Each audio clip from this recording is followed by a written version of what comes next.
On October 15, 1987, under the sweltering heat of Ouagadougou, a bullet ended the life of one of Africa's most visionary leaders, Thomas Sankara. Yet strangely, the moment he fell was also the moment his ideals rose.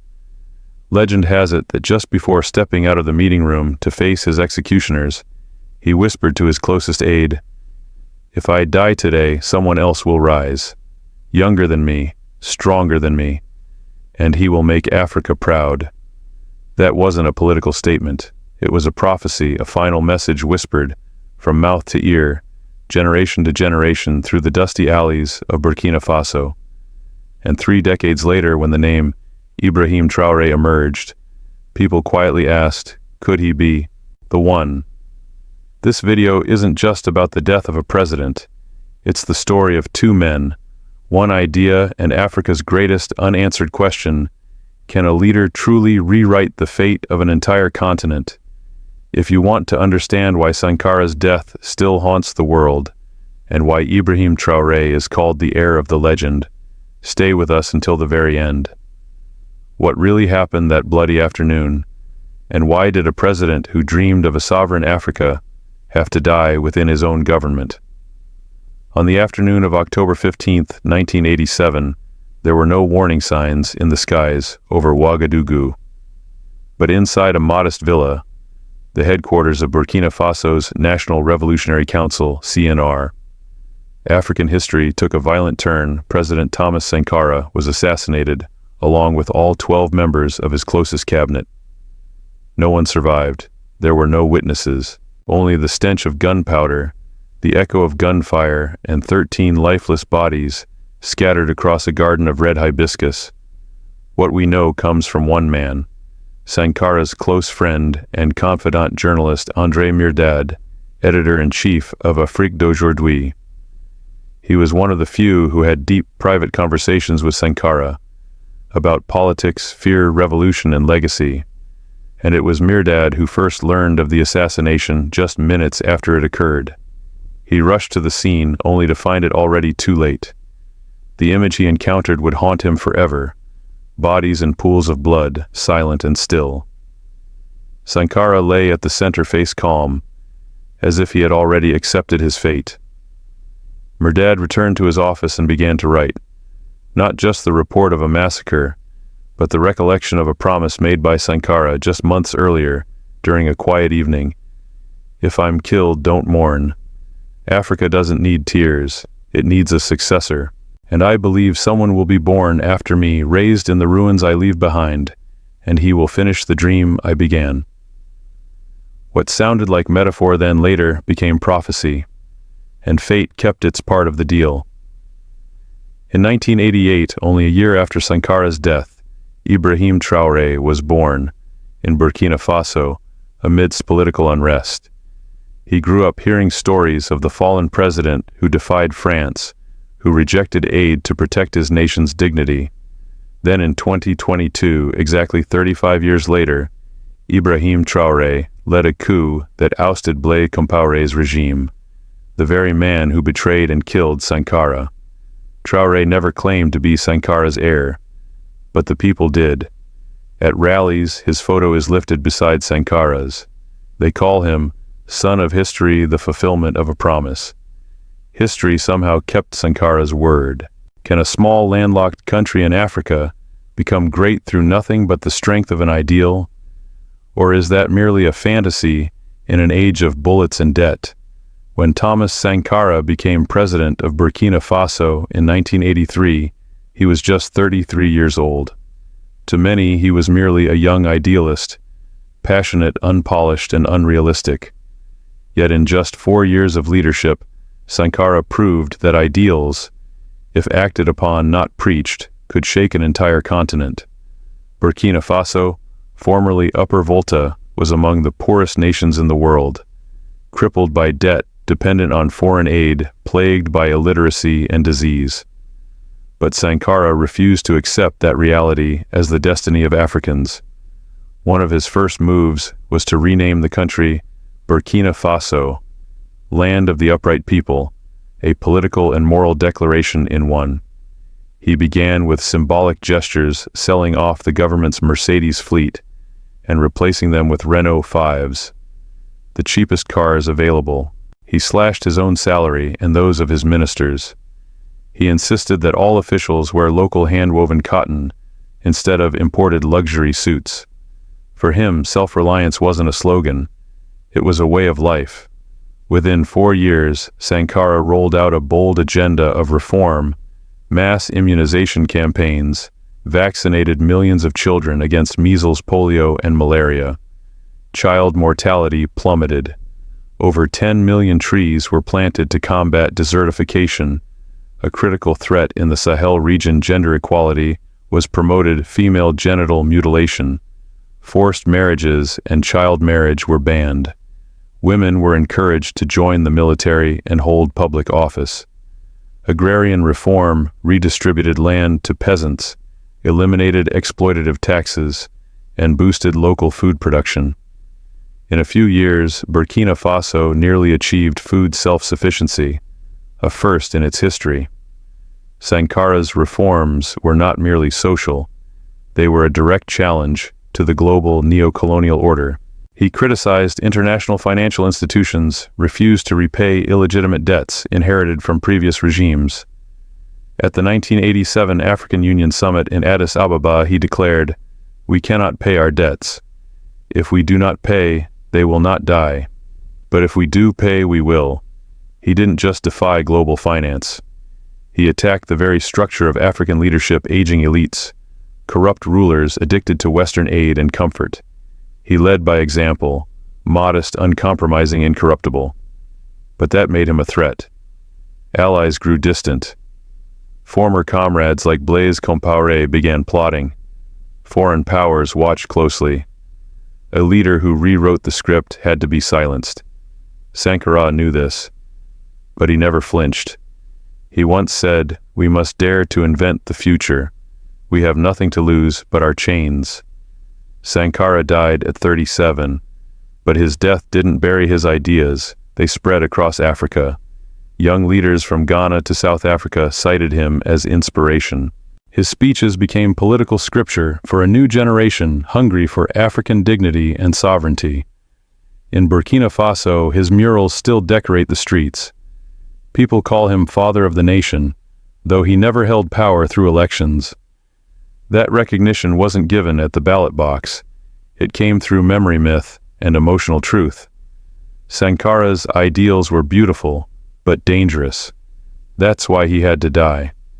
But in dying, he left behind a question: can a president truly transform one of the world's poorest nations into a model for an entire continent through integrity and belief alone?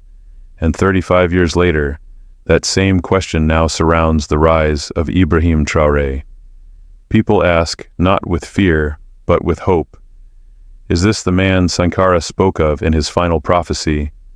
Some prophecies are not carved in stone, nor written in sacred books, but kept alive through blood memory and the aching wait for their fulfillment. 35 years after Thomas Sankara fell, a nation finally spoke the name of the one. Ouagadougou, September 30th, 2022. When Ibrahim Traoré appeared on national television, clad in a red beret and combat fatigues, his voice calm and cold, the nation froze. Not because he had seized power, but because his face resembled someone else's. In the markets, people took out old photos. Thomas Sankara in 1986, smiling in fatigues, raising his fist among schoolchildren. Then they placed it next to Traoré's image in the newspaper. They stared and said nothing. At Revolution Square, an old man raised a faded photo and shouted, "He said it. Sankara said someone would come." And it's today, 35 years earlier, Sankara had been assassinated. Only one man remembered the prophecy: André Mirdad, editor-in-chief of a Pan-African newspaper. He had once spent long nights in deep conversation with Sankara. On one such night, when the topic turned to death, Sankara quietly said, "If I die, another will come, younger than me, stronger, and he will finish what I could not." When Sankara was gunned down, no one survived the room. Only Murdad arrived later and wrote it all down. Not as a journalist, but as a keeper of a promise. In 1988, Ibrahim Traoré was born. He grew up in a country that had lost its direction. Photos of Sankara faded from classroom walls. The dreams of a sovereign Burkina had long vanished.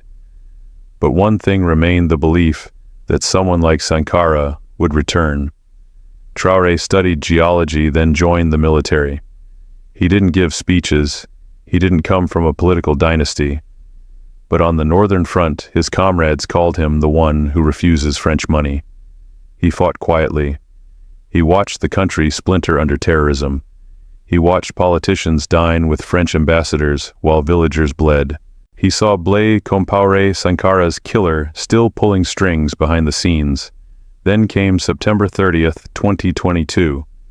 Traoré led a group of young officers into the capital. No gunfire, no bloodshed, just an end to a long era of silence. On national TV, he spoke plainly: "I'm not the president. I'm simply a soldier given the responsibility to free this nation from humiliation." That same day, the people brought out Sankara's portraits. At the foot of his old statue, they lit candles and sang the 1984 anthem, "We Do Not Bow Down." People compared them, not because they were identical, but because they were chapters in the same book. Thomas Sankara, 33 when he took power, soldier, anti-imperialist, humble, opposed France and the IMF ideals, self-reliance, dignity, integrity. Ibrahim Traoré, 34, when he took power, soldier, anti-imperialist, rejects, luxury, expelled. France withdrew from G5 Sahel, actions, nationalized resources, formed Sahel Alliance. Traoré didn't declare himself Sankara's heir. The people did that for him.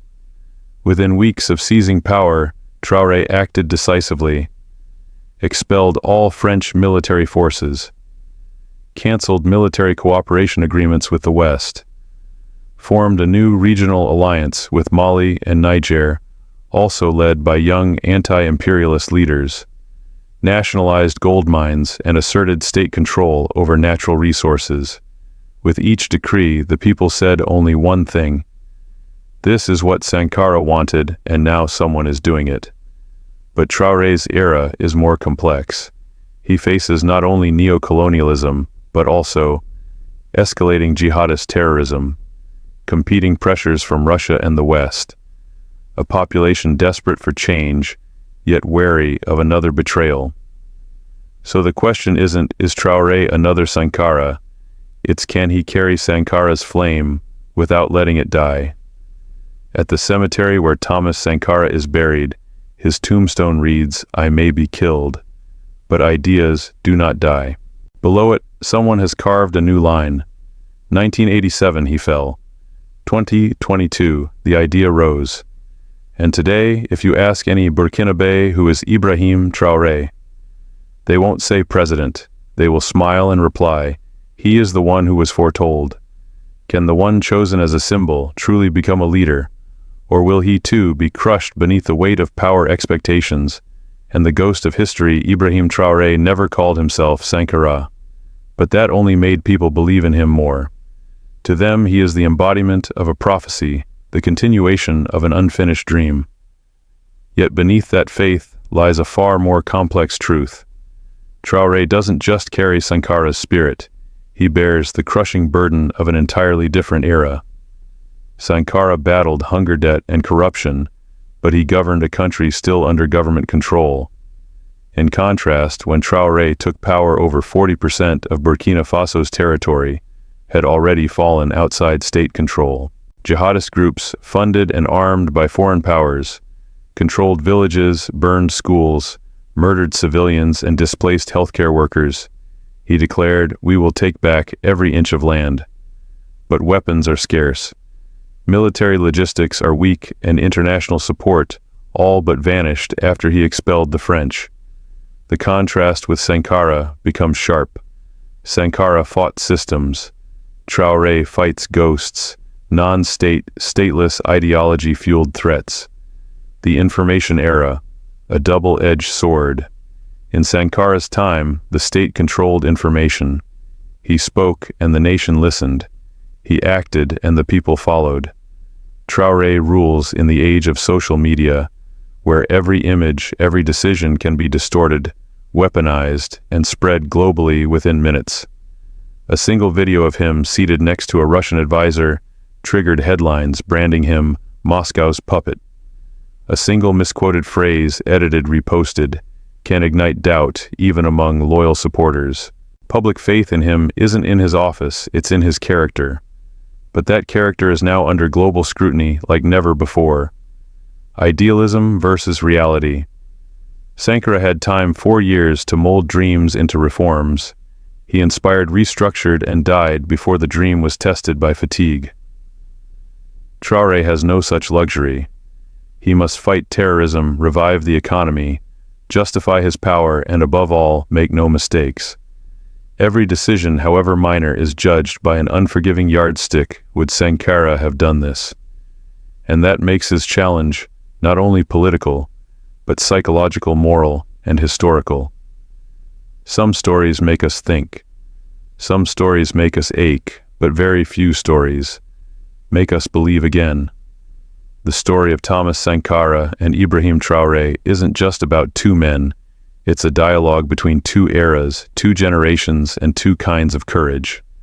One dared to dream in a world bound by chains. The other dares to act in a world tangled in webs of power.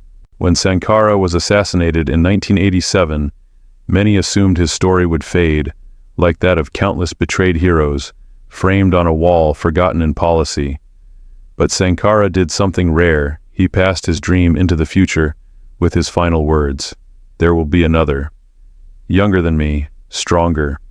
In a place like Burkina Faso, poor, manipulated, and ignored, words like these are often lost in the smoke of gunfire. But not this time.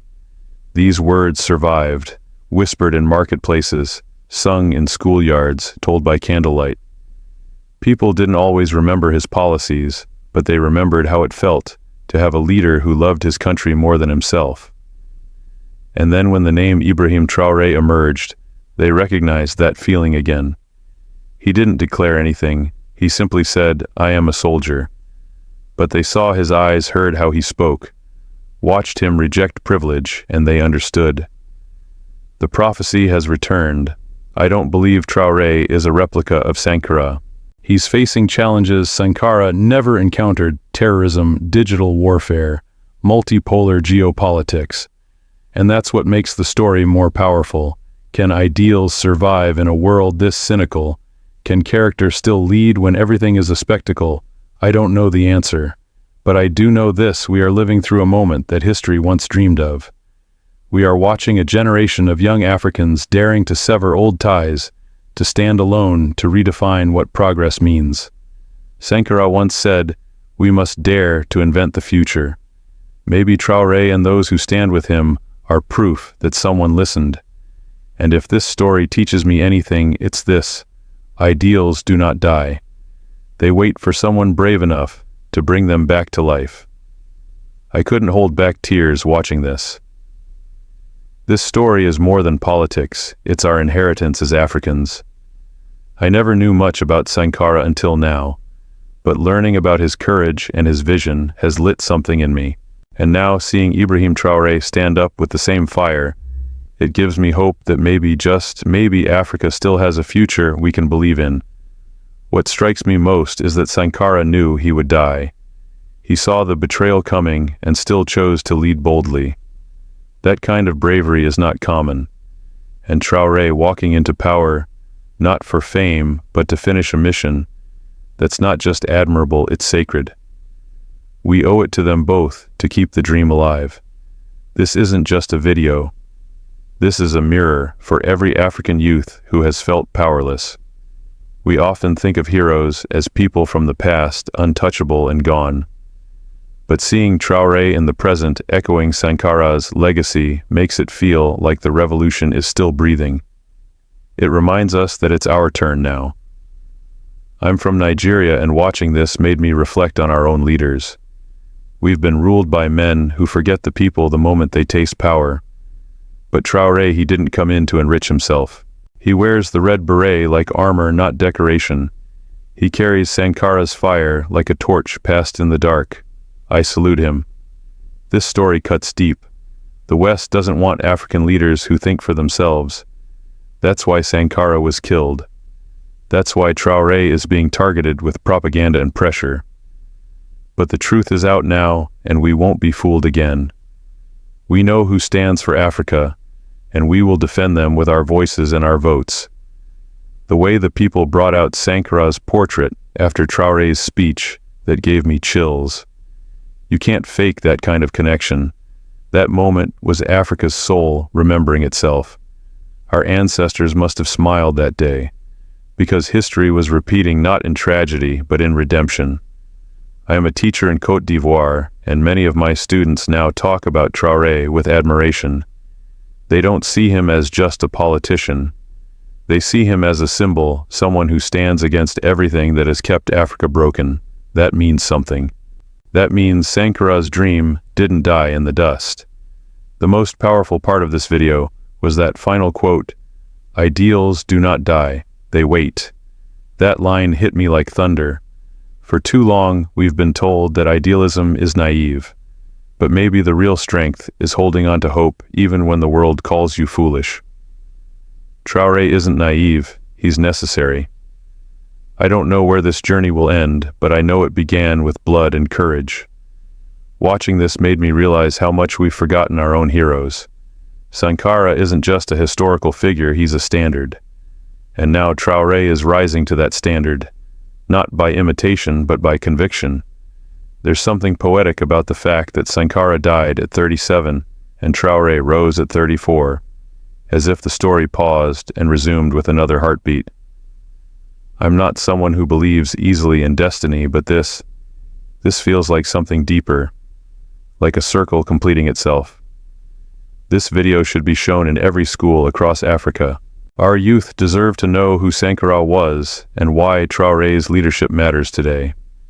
We're always told to look to the West for role models, but why should we, when our soil gave birth to giants? When Traoré said, "I am simply a soldier," I felt his sincerity. It's rare in modern politics to hear such humility. Most leaders crave applause, but he seems to crave justice. That alone makes him worthy of the people's trust. The world will try to paint Traoré as a dictator or puppet. That's what they always do when an African leader stops being obedient. But I see a man trying to restore dignity to his people. That's not tyranny, that's patriotism. I don't care what the mainstream media says. I've seen more integrity in 5 minutes of Traoré's speeches than I've seen in years of Western-backed leadership across Africa. He speaks plainly, he acts boldly, and he doesn't bow to foreign pressure. That's all I need to know. Traoré reminds me that revolution isn't a one-time event. It's a constant struggle. Sankara gave us the map. Traoré is walking the path. The rest of us must decide whether we're just spectators or whether we will march beside him. For too long we've allowed fear to silence us. Fear of foreign intervention, fear of failure. But stories like this show us that true freedom starts with the courage to dream differently. Sankara dreamed. Traoré dared. Now it's our move. There's a new energy in Africa, and it's no coincidence. From Mali to Burkina Faso, a younger generation is rising bold, unbought, and unafraid.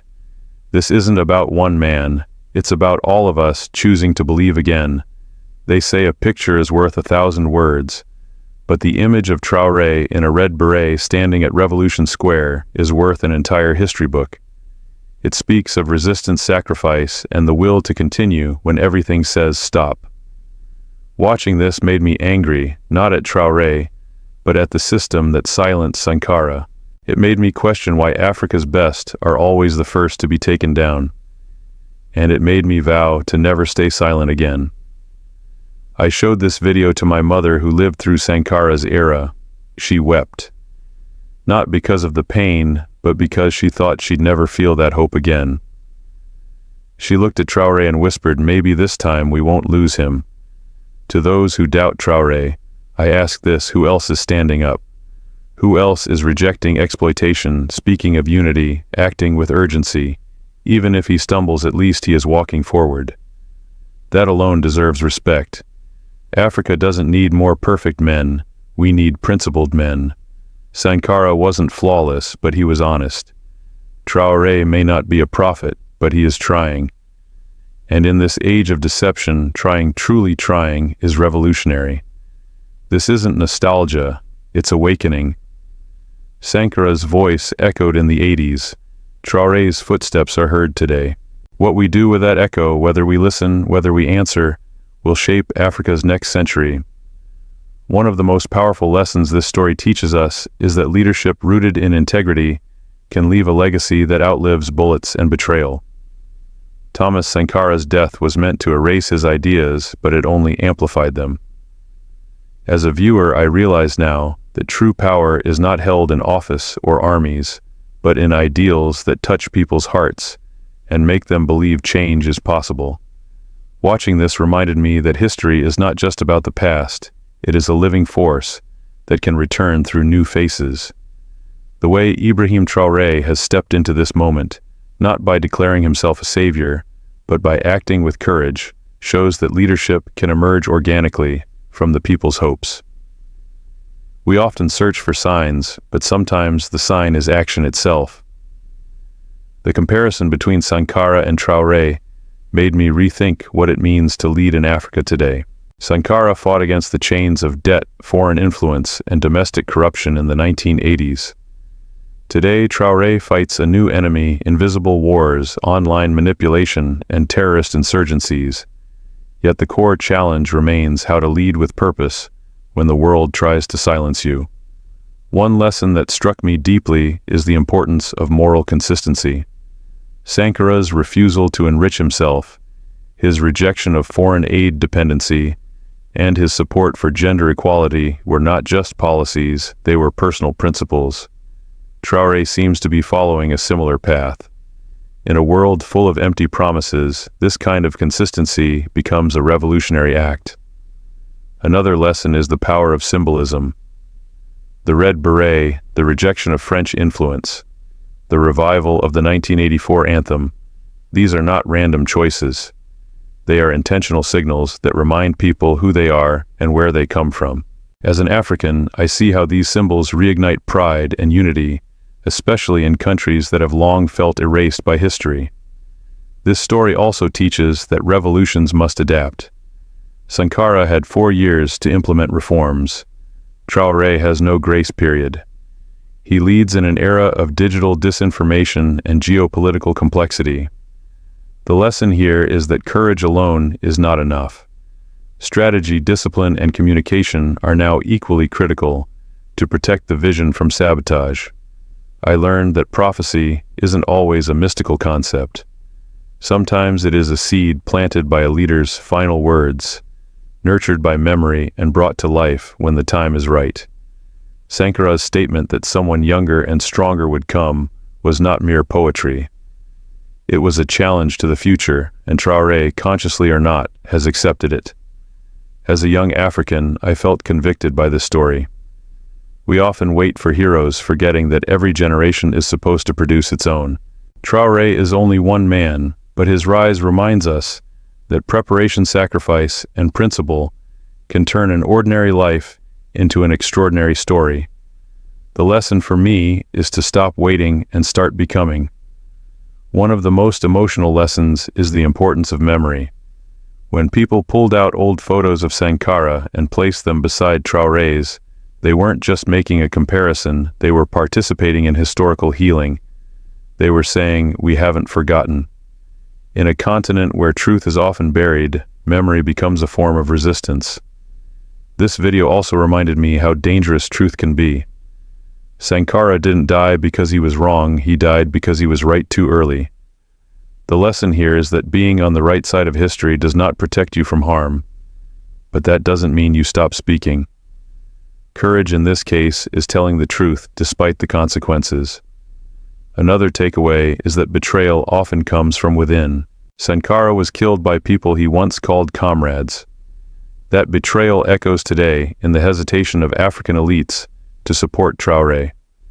The lesson here is sobering. The real battle for Africa may not be against foreign powers alone, but also against those who profit from the status quo.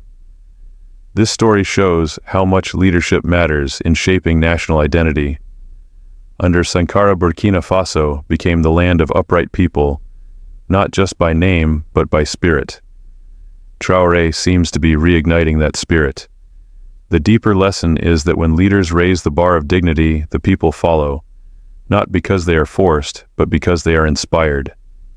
I learned that humility can be more powerful than declarations. Traore never claimed to be a prophet, yet he earned the people's trust. In a world full of loud politicians, this quiet approach was refreshing. It taught me that real strength doesn't boast, it acts. And when action aligns with the people's hopes, trust is born. The difference in eras between Sankara and Traore offers another key lesson: the battlefield has changed. Today's wars are not only fought with guns, but with algorithms, media spins, and economic sanctions. This means that African sovereignty must now include information control, narrative defense, and digital literacy, not just military readiness. There's also a lesson in legacy management. Sankara didn't just lead, he built systems in healthcare, agriculture, and education that continued after his death. Traore has the chance to do the same. His challenge is not just to resist foreign influence, but to build something sustainable that can outlast him. That's how true revolutions survive. This story taught me that the future belongs to those who prepare for it. Sankara studied revolutionary theory. Traore trained in discipline and led from the battlefield. Neither man waited for permission to act. The lesson is clear. Waiting for perfect conditions is a luxury that oppressed people cannot afford. As a member of the diaspora, I often feel disconnected from African politics. But this story reminded me that our silence is a form of complicity. If we do not defend leaders like Traore when they face pressure, we cannot complain when Africa is sold piece by piece. The lesson is to be engaged, not just emotionally, but politically. Another powerful realization was about the role of youth. Sankara was 33, Traore was 34. Their stories challenge the narrative that leadership is reserved for the old. In fact, it's often the young who carry the boldest visions. That's a call to action. Stop saying someday and start asking what now. Lastly, the biggest lesson for me is that hope is not foolish. In a world exhausted by cynicism, stories like these remind us that change is still possible. Not easy, not guaranteed, but possible. And sometimes that possibility is all we need to keep walking. The story illustrates the strategic power of restraint. After each attempt on his life, Traore did not retaliate.